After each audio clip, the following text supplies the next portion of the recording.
Look, I met with the U.S. Embassy officials today, and I shared my concerns. And my concerns I've been sharing on social media after listening to a variety of voices here in Guatemala.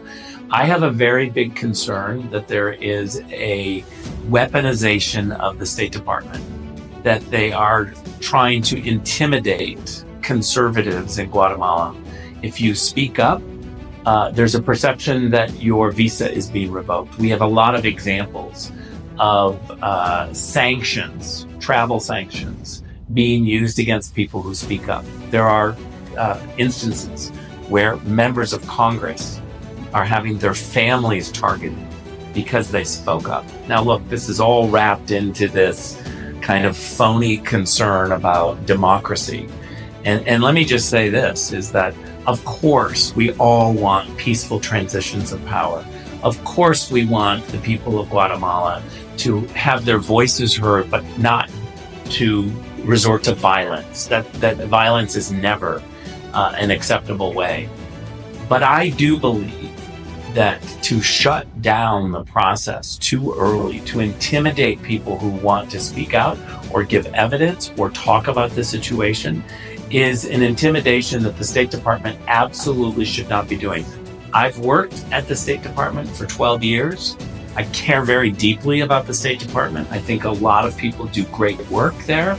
But right now, there are some very serious concerns about the Western Hemisphere Bureau at the State Department, about the Assistant Secretary for INL and all of their teams, and this embassy. I think it is important that the State Department come clean with what they have done, and they need to recognize that whether or not they agree that they have developed this weaponization and systematic targeting of conservatives, whether or not they agree that they've done that, they need to answer for why people feel that way.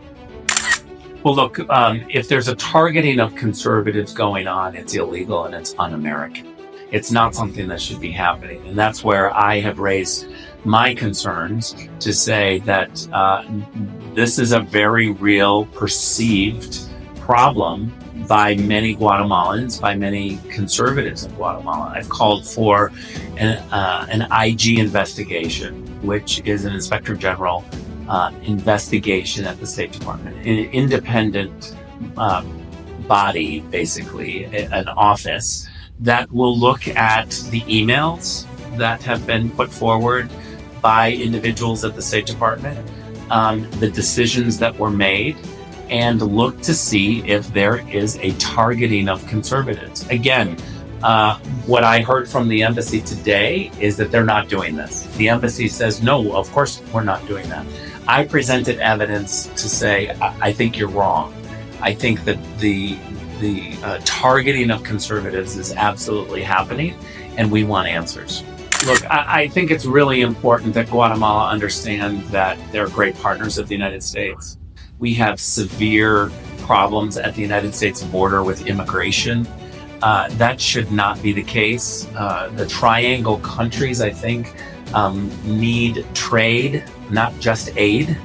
I'm very concerned about how we grow the economies here to stop the flow of immigration. But let's be clear, over the last 3 years, the situation at the border has gotten dramatically worse. It's a total failure. And so I think the State Department down in Latin America has failed. I think that they need to recognize that their policies have failed. They're not making America more secure. Now, they can come back and say they're working on all sorts of serious issues, but they need to look at themselves and say, whatever we're doing down here is not working. Look, we love the Guatemalan people. We know they're very hardworking. They're very creative.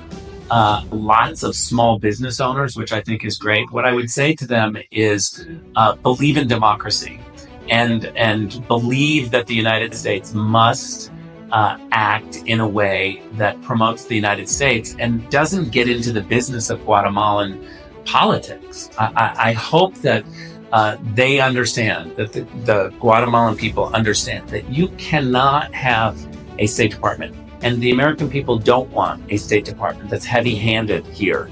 It shouldn't be happening. We shouldn't be using visas as a weapon. Again, the State Department says that they're not doing that, but evidence shows that they are. And so we need to answer these questions. But I want the Guatemalan people to understand that that's not the focus of the United States, to intimidate. We should not be doing that.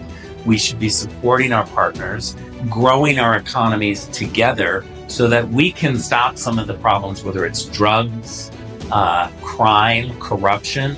And lastly, I'll just say is that we all know that corruption is a problem in Latin America. And I would encourage regular Guatemalans to reject corruption, to call it out, and to make sure that we don't have a system that's filled with corruption.